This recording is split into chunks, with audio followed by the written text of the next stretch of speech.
Prova igen då. Här kommer Erika.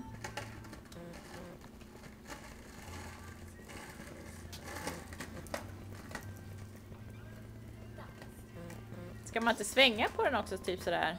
Det är svårt att göra stora svängar. Är det?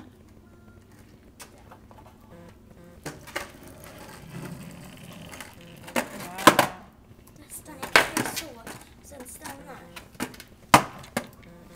Okej, kör då. Sväng lite då. Kan du stå på ett ben? Oops.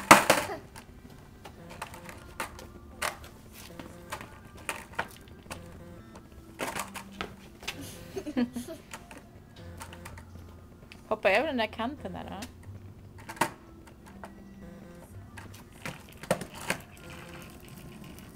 Så ser bra ut, ja.